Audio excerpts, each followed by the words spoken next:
وہ ایک خود سر انسان تھا، اپنی کہتا تھا اور اپنی ہی سنتا تھا، کسی کو خاطر میں نہ لانا اس کے معمولات میں سے تھا، ہر بات پر رائے رکھنا اپنا حق سمجھتا تھا اور اس رائے کو دوسروں پر ٹھونس دینا اپنا فرض سمجھتا تھا، بات کرنے کا ہنر جانتا تھا، اور جانتا بھی کیوں نہ۔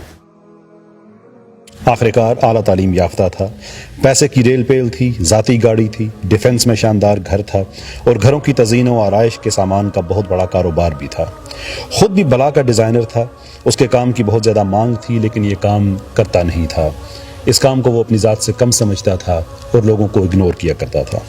اس کا نام ساحل تھا۔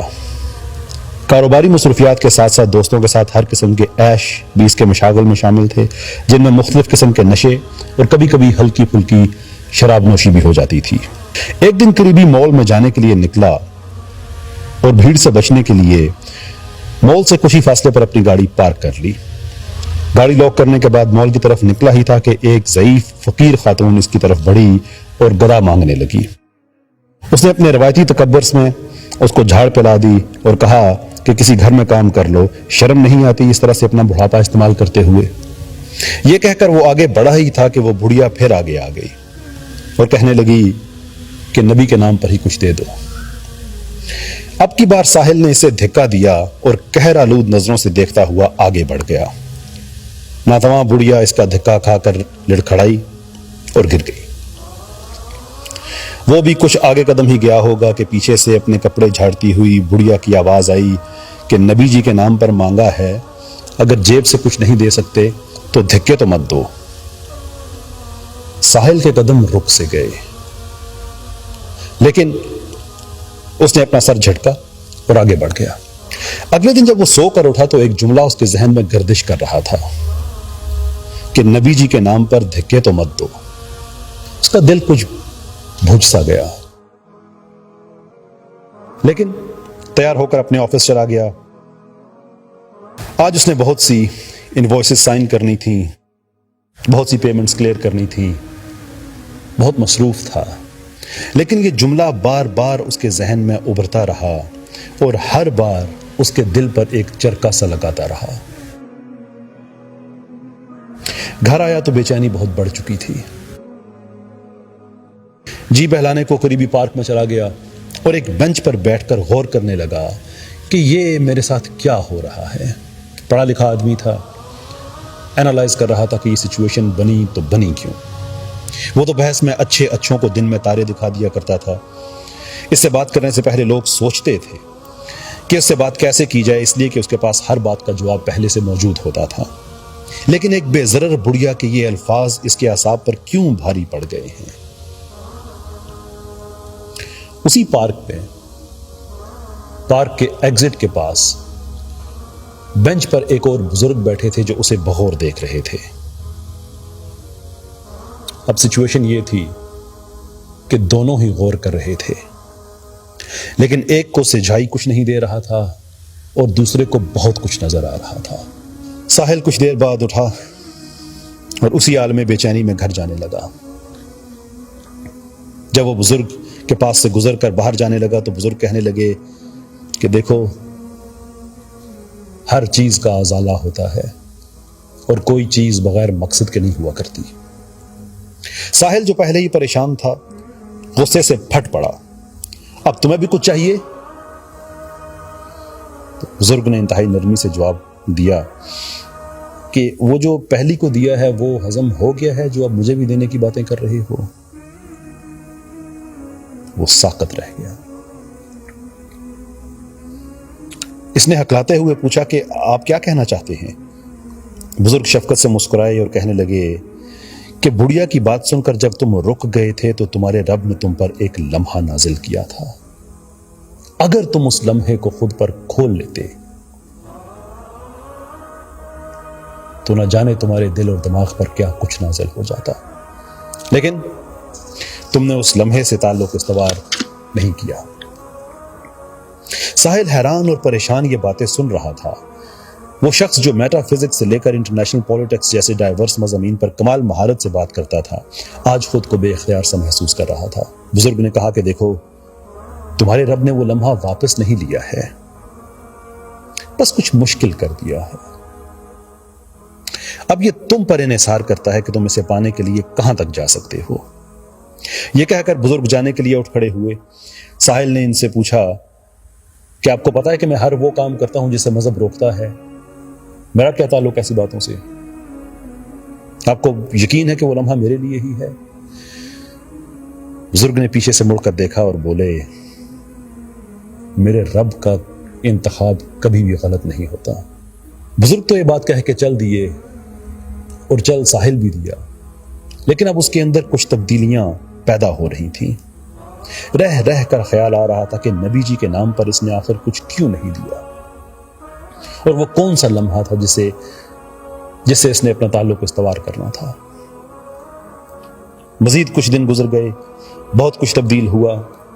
شراب ترک ہو گئی، دوستوں کی محفل کم ہو گئی، زیادہ وقت اپنے کمرے میں گزرنے لگا، لیکن جو چیز تبدیل نہیں ہوئی تھی وہ اس کی وہ کیفیت تھی جو بڑھیا کے اس جملے نے پیدا کی تھی۔ اب وہ سوشل میڈیا پر محبت رسول کے واقعات ڈھونڈنے لگا۔ ایک دن ایک پوسٹ اس کی نظروں سے گزری جس میں جگر مراد آبادی کا وہ کرب بیان کیا گیا تھا جو ان پر اس وقت گزرا جب انہیں ایک نعت لکھنے کو کہا گیا تھا۔ میں نوش جگر خود کو اس قابل نہیں سمجھتے تھے کہ وہ نعت لکھ سکیں، لیکن جب جگر نے وہ نعت پڑھی تو عالم سکوت میں آ گیا۔ اور اب ساحل وہ نعت پڑھ رہا تھا، اور وہ نعت بالخصوص اس کا یہ شعر کہ ایک رند ہے اور مدحت سلطان مدینہ، ہاں کوئی نظر رحمت سلطان مدینہ۔ جب اس نے یہ شعر پڑھا تو اس پر رکت طاری ہو گئی۔ اگلا دن جمعے کا دن تھا۔ وہ تیار ہو کر مسجد میں گیا۔ اگرچہ یہ سفر اجنبیت کا سفر تھا، اس لیے کہ جب سے اس نے جوانی کی حد میں قدم رکھا وہ مسجد نہیں گیا تھا، لیکن کمال بات یہ تھی کہ اتنے عرصے کے بعد جب وہ مسجد میں گیا تو اسے اجنبیت کا احساس نہیں ہو رہا تھا، بلکہ یہ احساس ہو رہا تھا کہ وہ بہت عرصے کے بعد اپنے ہی گھر کو لوٹا ہے۔ نعتیں پڑھی جا رہی تھیں، وہ سنتا جا رہا تھا۔ اتنے میں ایک نعت خواں اٹھا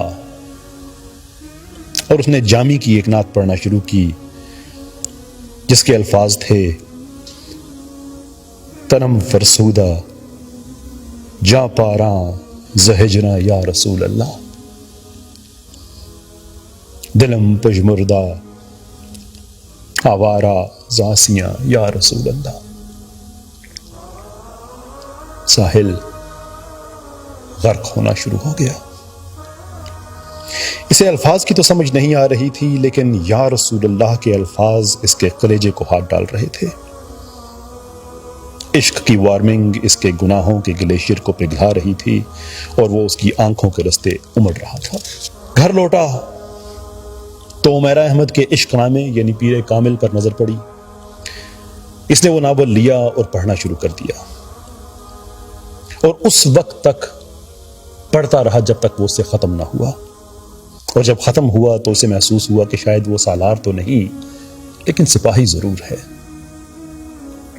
سوشل میڈیا پر ایک اور تحریر اس کی نظروں سے گزری جس میں اقبال کے اس شعر کا مفہوم تھا جس میں وہ کہتے ہیں کہ اے میرے رب، حشر کے دن میرا حساب مت کرنا، لیکن اگر ضرور ہی کرنا ہے تو جناب رسالت مآب کے سامنے مت کرنا۔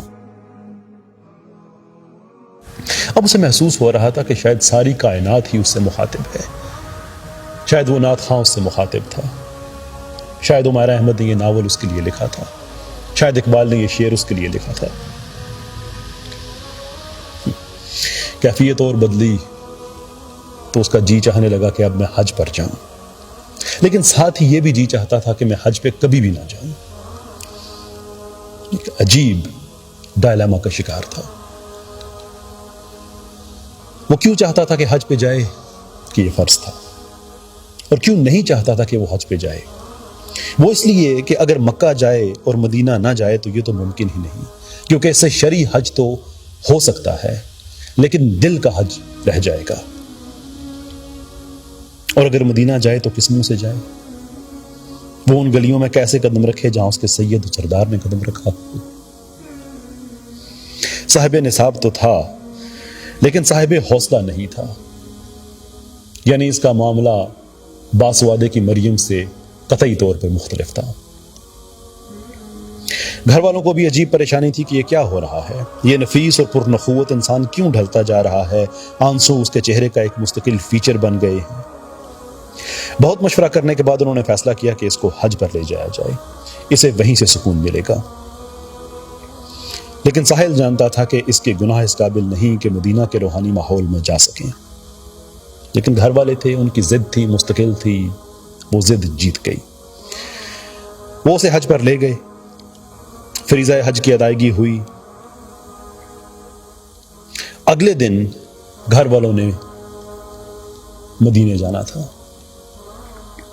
ساحل کٹ رہا تھا، مر رہا تھا۔ اگلے دن جب سب اٹھے تو ساحل غائب تھا۔ گھر والے جو پہلے ہی اس کی حالت سے پریشان تھے ہکا بکا رہ گئے۔ ہوٹل والوں کو بتایا، پولیس کو خبر کی اور چاروں طرف سے ڈھونڈنے کے لیے دوڑ پڑے۔ اسی کشمکش میں تھے کہ ہوٹل والوں نے اطلاع دی کہ پولیس والوں نے ابھی خبر دی ہے کہ شاہراہ مدینہ منورہ، یعنی وہ سڑک جو مکہ سے مدینہ جاتی ہے اس کا نام ہے، اس پر ایک پاکستانی کی لاش ملی ہے۔ اگر کسی کا کوئی عزیز گم شدہ ہے تو وہ آ کر دیکھ لیں۔ گھر والے بیم و رجا کے عالم میں وہاں پہنچے تو ان کے تمام خدشے درست ثابت ہوئے، وہ انہی کا ساحل تھا۔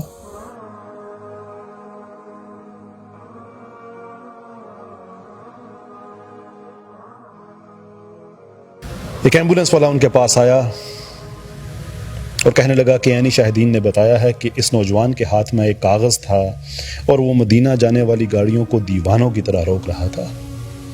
اسی عالم میں وہ گرا اور اس کی روح پرواز کر گئی۔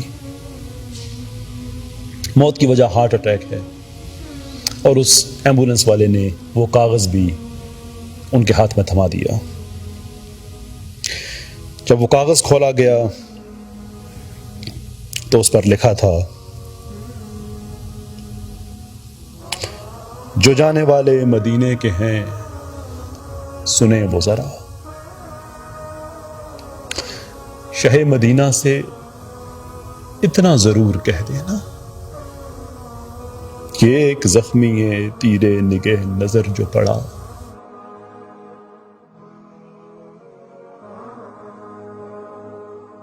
تڑپ تڑپ کے وہ کہتا تھا یا رسول اللہ۔